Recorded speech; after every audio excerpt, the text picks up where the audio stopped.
Welcome back. Chapter 19. Catherine. The last time I came to work, every resident in the memory wing wore my mother's face. Now my state of mind is completely altered. The hours pass quickly as I conduct the monthly assessments we filled out for all our clients with Alzheimer's. Toward the end of my shift, a male nurse named Reggie and I take a small group of residents outside into the fenced garden. A small brown sparrow perched on a branch of a nearby tree begins to sing. Mr. Damon purses his lips and mimics the song, whistling note after pitch-perfect note. Reggie nods at me, a silent acknowledgement to what we are witnessing. Reggie, who is about my mom's age and has twin boys, once told me he bought his son special bars of soap with toy cars embedded inside. You could glimpse the perfectly formed car, but they were buried under hazy layers of glycerin. Working here feels like that sometimes, Reggie had said. I knew exactly what he meant. Mr. Damon can't name the street he lived on during the 2 decades before he moved here, but he can hum along to every piece of music Beethoven ever wrote. His musical memory seems hardwired into one place Alzheimer's can't touch, his soul. Mr. Damon has a particular difficult time at dusk. The Debussy CD I brought in last time is for him. After 45 minutes, we begin to slow process the helping residents back inside. We'd all like to stay out longer, but the sun will set soon. We have to be in the lock ward before it does. Once everyone is settled and finished dining, I slip away for my break. I typically leave the memory wing and take the elevator down to the kitchen on the main floor. Today, though, I need privacy. I begin to walk toward the very end of the hallway to the family quarters. I look around to make sure no one is watching. Employees have been prohibited from using the space ever since a visiting family showed up and discovered a napping aide. Once I'm sure the hallway is clear, I step inside and quietly close the door behind me. The space is set up like an extended stay hotel room with a queen-size bed and seating area, plus a half fridge and microwave and sink. There's always a box of tissue on the table alongside a book about grieving. This room is used when one of our residents is near death and family members don't want to leave the premises but need a place to nap or shower. There's one other item in the room, a telephone. I walk to it and dial the number I looked up last night. If I use my iPhone to make this inquiry, my name would appear on the caller ID. This number is harder to link to me. A woman answers after the first ring. RJ Steakhouse, this is Melissa. How may I help you? My mouth feels dry. I rehearsed my story last night, but maybe I should have written down my script. Hi, my name is Annie Nelson. I'd like to speak to the manager concerning an employee. I'm aiming for a tone that's just the side of gruff. Oh, certainly. Hold on for a moment, please. A man picks up quickly. This is Kurt Daniels. How may I help you? Mr. Daniel, thank you for taking my call. I'm Ann Wilson. You said Nelson, girl. I deliberately give a similar sounding but not identical name that I first provided. Oh, okay. And I've been retained by the Sterling family. My law firm handles the financial trust created by Lucille Sterling. I can almost feel his confusion seep through the line as I continue. We've been unsuccessfully in our efforts to locate one of Lucille's nieces. A family member believes she was employed at your restaurant shortly before they lost touch with her. I'm sorry, what is this about? I throw more legalese at him. As trustees of Lucille Sterling's estate, it is my fiduciary duty to dispense assets to the parties named in the will. In other words, one of your employees will be receiving a nice sum of money just as soon as we can find her. Mr. Daniels isn't foolish. He pauses for a moment, then come back online. It says you're calling from Sunrise Elder Care. Correct. Lucille Sterling is a patient here. I've been working with her a word gonna get me just yet, right? Working with her on codicils to her will since she cannot travel to me. We are nearly finished. Unfortunately, her time is very limited, which is why we are pulling out all the stops to locate her beneficiaries and tie up any loose ends. The last thing this family wants is an inheritance battle. He takes this in. Mr. Daniels, can you give me any information about Ruth Sterling? My question is deliberately open-ended. He may not even be the same manager who fired my mother. This could be another dead end, like the Panther mascot clue. I wish I knew where Ruth was, but I don't. My stomach clenches. Keep going, I mentally beg him. We owe her money too. I've probably still got her final paycheck in her file. Our accountant makes us hang on to everything for years in case we get audited. And I doubt anyone has bothered to throw it out. Final paycheck? I echoed. Yeah, Ruth didn't show up one day and I haven't seen her since. My legs weaken. I sink down onto the bed.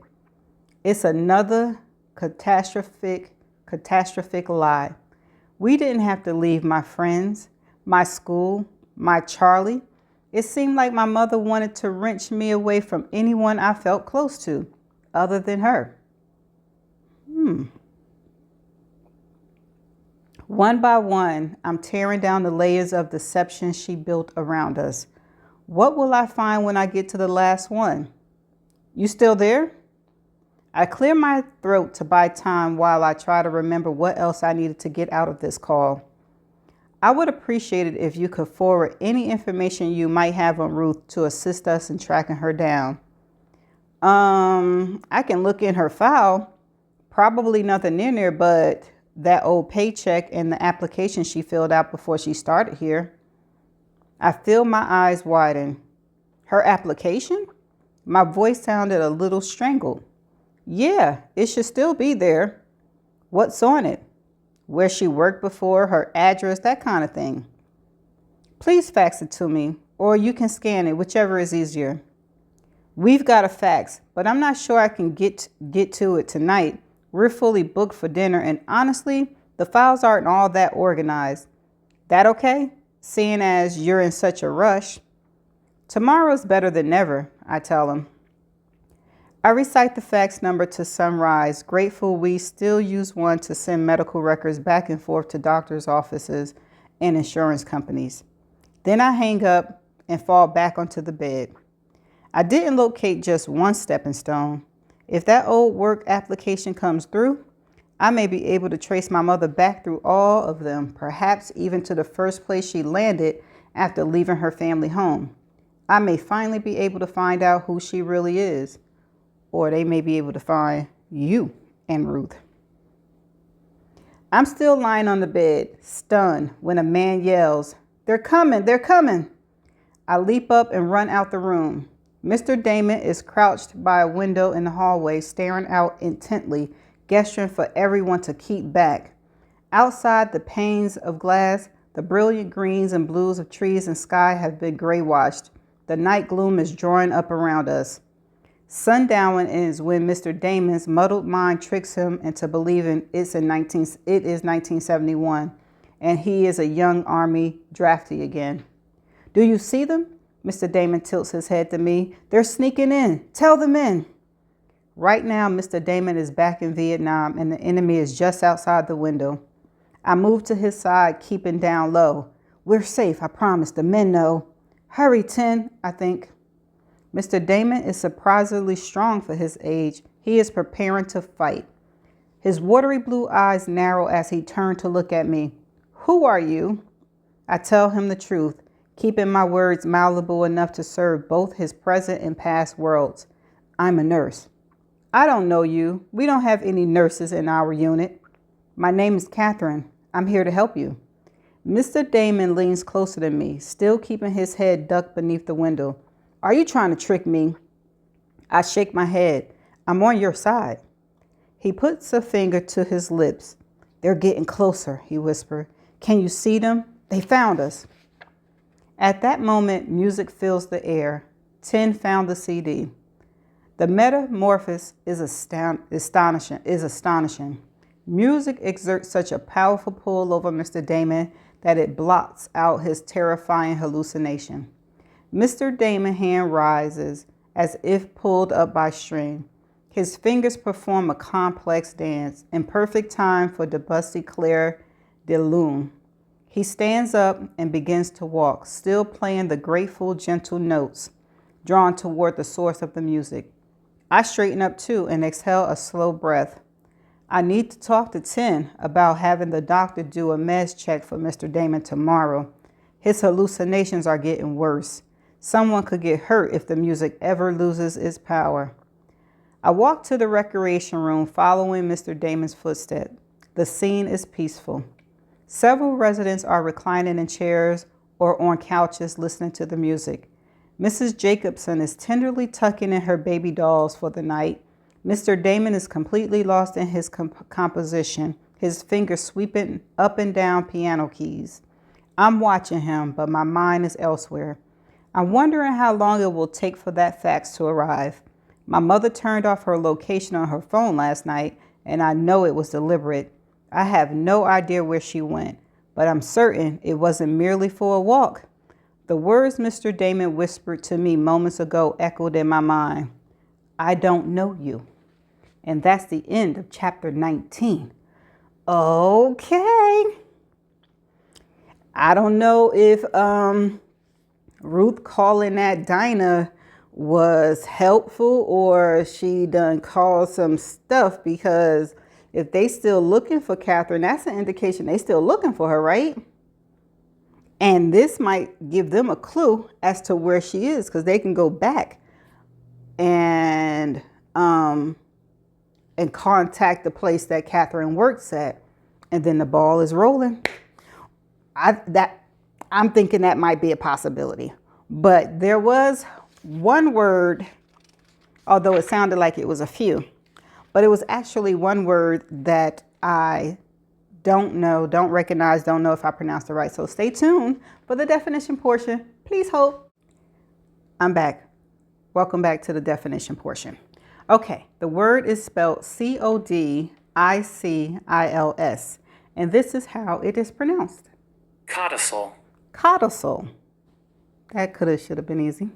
Okay, so it is a noun, a plural noun, an addition or supplement that explains, modifies, or revokes a will or part of one. One more time. Codicil. Codicil. Correct. Lucille Sterling is a patient here. I've been working with her on codicils to her will since she cannot travel to me. Okay, so should I give y'all the other word that I was tripping over? Yeah, if I can find it, because I did not highlight it. Let's see. It was before codicil, right?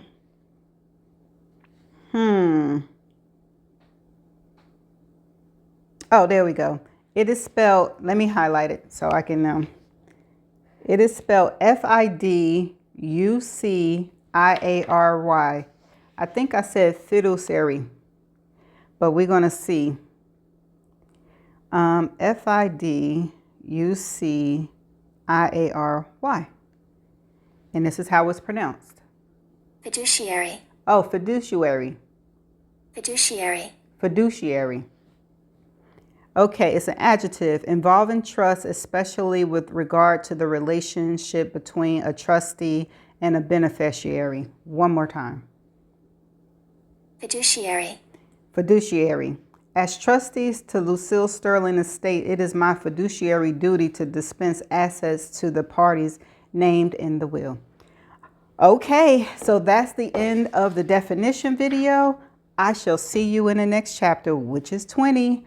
Bye for now.